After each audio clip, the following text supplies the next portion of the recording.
The ultimate betrayal is unfolding right before our eyes in the highest ranks of the British monarchy, and it proves once and for all that family ties are absolutely not thicker than the incredibly heavy gold of the crown.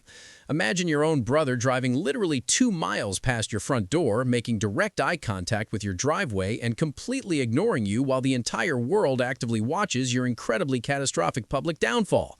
That is exactly what highly placed sources claim King Charles just did to his utterly disgraced brother Andrew Mountbatten Windsor during a remarkably tense and incredibly heavily scrutinized weekend at the Sandringham estate. But why did the king make such a brutally public point of completely and utterly snubbing him? And what incredibly damaging secret was deeply hidden in those newly surfaced emails that forced the palace to finally cut the cord once and for all? Stick with me, because the highly confidential details of this alleged royal exile are about to get infinitely more chaotic than absolutely anyone predicted. And the specific, incredibly calculated wording Charles used in his latest public statement is an absolute masterclass in cold-hearted rejection. To really understand the sheer magnitude of this incredibly historic snub, we have to look closely at the incredibly strategic geography of this deeply unprecedented family drama. According to reports, Charles was spending his weekend at the sprawling, incredibly luxurious Sandringham estate, soaking up the deeply traditional royal ambiance, while Andrew is currently holed up at Wood Farm. Now, Wood Farm is a much more modest and entirely isolated property in Norfolk, where he was reportedly strongly forced to relocate away from the main hub of royal activities. The catch here is what makes it so fascinating. Wood Farm is only 2 incredibly short miles away from the main estate, a distance so utterly small you could practically shout across the perfectly manicured lawns to reach it. A witness reportedly told media outlets that the king left Sandringham and was driving directly toward Wood Farm on his usual route. We are talking about a highly brief, barely 5-minute car ride. In the real world, if you were that geographically close to a direct family member, you'd drop in, maybe bring some leftovers, or at least roll down the tinted window and wave a polite hello. But Charles? Sources incredibly claim he had absolutely zero plans to see his brother over the entire weekend. He allegedly drove right on by without a single incredibly brief second glance. This absolutely wasn't a mere scheduling conflict. This was a deeply calculated message, heavily delivered without a single spoken word. But what could possibly make a reigning king ice out his own siblings so ruthlessly and so publicly? Here is where the deeply chaotic story takes a massive, completely unprecedented turn that you absolutely will not believe. You see, Andrew's highly publicized relocation to Norfolk wasn't exactly a fun little country getaway designed for peaceful retirement. He was reportedly heavily forced to move there after a catastrophic wave of deeply embarrassing details emerged, connecting him yet again to that deeply disgraced and convicted U.S. financier. The U.S. Department of Justice recently released a highly anticipated new tranche of documents, and let me tell you, the immediate fallout has been nothing short of spectacular for the rapidly panicking royal family's public relations team. But if you think that particular scandal is bad, the absolute biggest revelation fiercely dropped last month, plunging the entire ancient monarchy into completely uncharted and incredibly dangerous waters.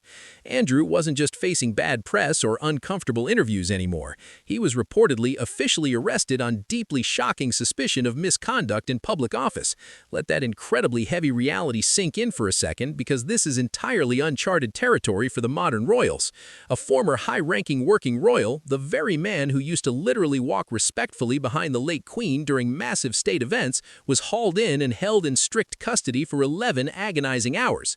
According to multiple reports, this completely unprecedented arrest directly stems from highly sensitive emails that allegedly clearly show Andrew sharing highly confidential government information with the deeply controversial U.S. financier during his highly scrutinized tenure as the UK's official trade envoy.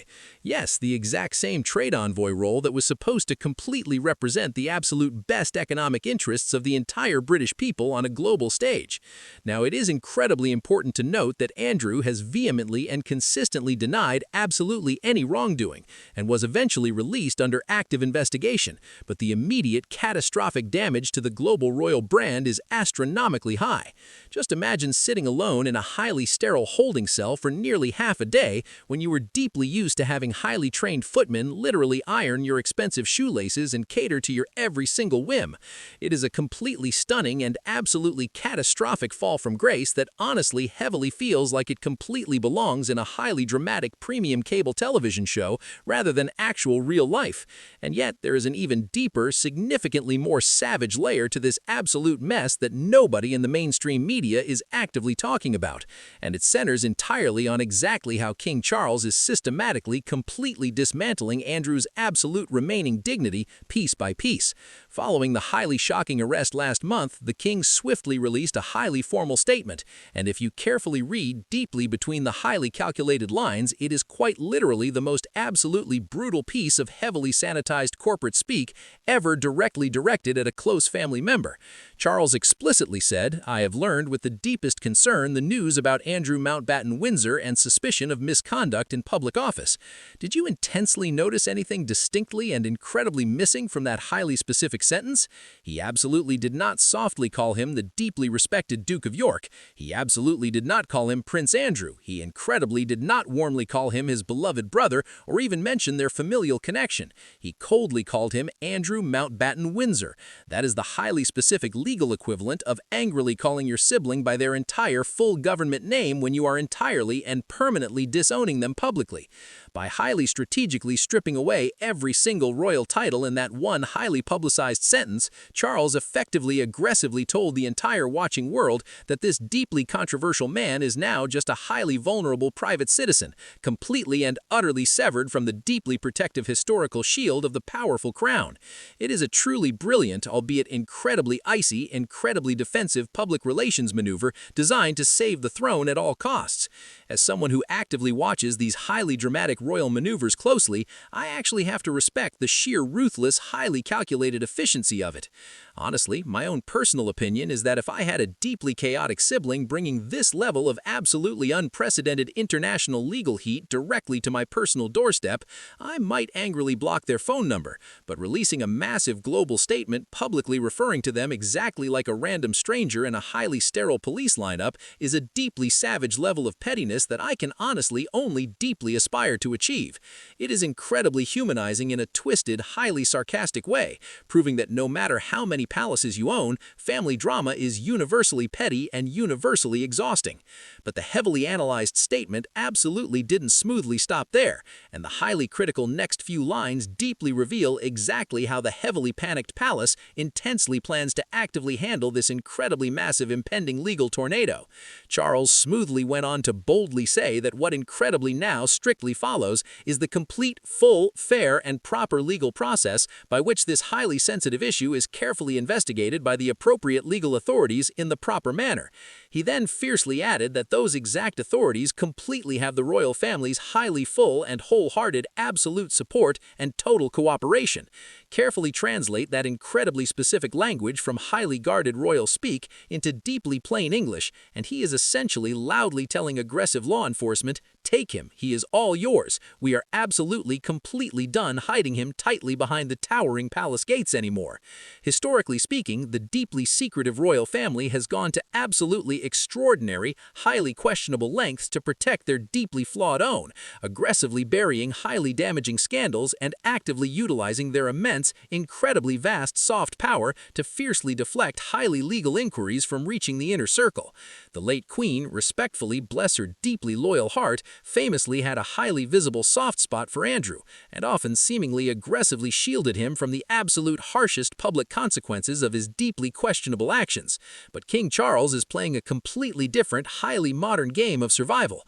He is allegedly acutely, deeply aware that the ancient monarchy's incredibly fragile survival in the fiercely critical 21st century depends heavily, entirely on deeply favorable public perception, and actively harboring a deeply disgraced former prince who is actively fiercely under highly serious investigation for incredibly damaging public office misconduct is simply incredibly, absolutely bad for the family business.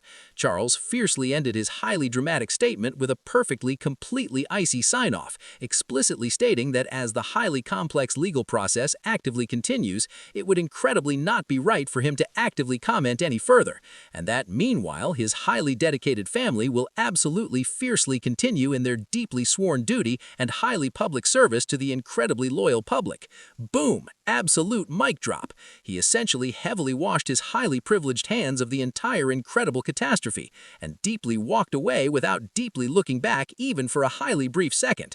Now, the absolute sheer, highly intense panic this entirely unprecedented move must absolutely intensely be causing actively inside the highly isolated wood farm is completely fascinating to actively deeply think about. Andrew has always incredibly denied these severe allegations, consistently fiercely maintaining his complete, absolute innocence regarding any deeply illicit, highly questionable dealings with the incredibly disgraced U.S. financier. But the imposing walls are undeniably incredibly rapidly closing in at an absolutely terrifying pace.